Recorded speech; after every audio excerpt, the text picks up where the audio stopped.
За та бүхэндээ энэ өдрийн мэнд хүргэе. Америкийн нэгдсэн улсад цар тахлын нөхцөл байдал үргэлжилж өвчлөлийн тоо бол сүүлийн 7 хоногудад маш эрчимтэй нэмэгдэж байна.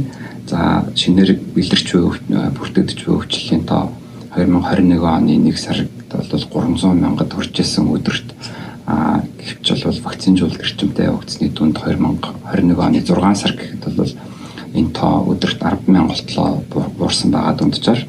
За гэвч 7 сар гарснаас хойш бол дахиад эрчимтэй өсөж байна. Энэ дельта вариантын тархалтайгаас холбоотой байгаа. 7 сарын 23-ны байдлаар өчигдөр өдөртөө 70,000 орчим хүн алдар авсан тухай мэдээ гарлаа.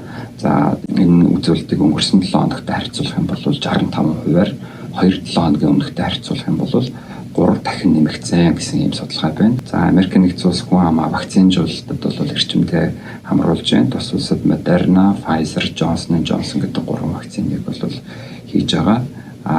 2020 оны 12 сараас эхэлсэн. За тэг 2021 оны 4 сар гэхэд бол вакцинжуулалтын хүрэлцээч нэмэгдэж хүн ам бас идэвхтэй эрчимтэй хамрагдаж оргил үедээ хүрсэн. Энэ үед бол өдөртөө 3.4 сая тонн хүмүүст тарьжсэн. Энэ хүн амынхаа 1% гэсэн үг. Одоогийн байдлаар 330 сая хүн амын 187 сая хүнд бол вакциныхаа эхний тонн хийлгсэн. 162.4 сая хүн нь вакцинжуулалтад бүрэн хамрагдсан. Өөрөөр хэлбэл нийт хүн амын 68% нь вакцинжуулалтад хамрагдсан гэсэн юм үзүүлэлттэй байна.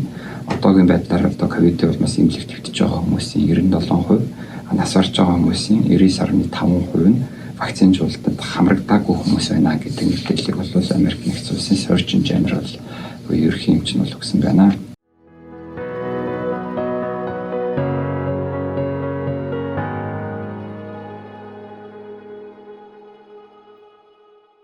За дельта вирусын тархалт түүний эсрэг авч буй арга хэмжээний талаар товч мэдээлэл өгье. Америк нэгдсэн улсын одоо орон нутаг бүх газарт бол дельта вирус эрчимтэй тархаж байгаа.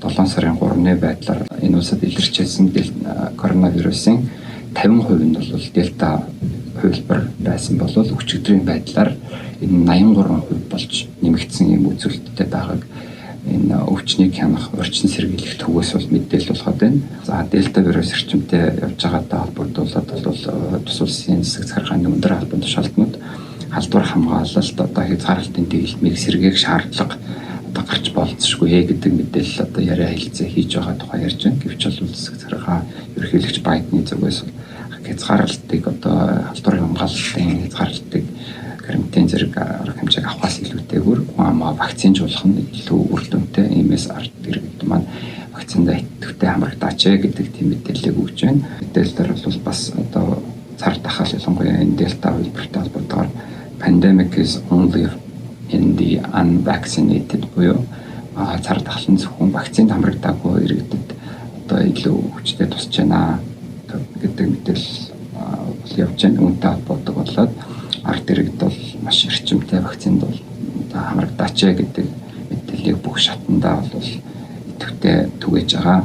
За дельта хувилбар газар авч байгаатай холбогдуулаад зарим одоо засаг захиргааны нэгжүүд өөрөө бие даасан бас хязгаарлалтын горимод зөвлөмж болгож байна. За төрийн байгууллагуудын хувьд бол цар тахалтай холбоотойгоор олон нийтийн үзүүлэх үйлчилгээгээ зөвхөн шуудан болон цахим шуудангаар явуулж байгаа.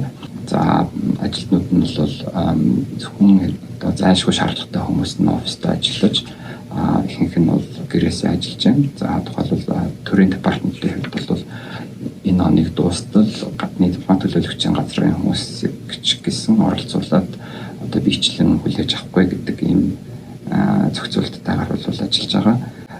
Төрийн байгууллагуудыг 9 сар гэхэд нээх болов уу гэдэг таамаг одоо яриа явж исэн. Гэвч одоо энэ дельта хувилбарын тархалттай холбогдуулаад бол бас энэ нөхцөл байдалд томьтой ахиц гарахгүй болов гэсэн эргэлзээ бол бас их явж байгаа гэдэг ийм мэдээлэл одоо сугаар нэг хэвлэл мэдээлэлээр бас их гарч байна.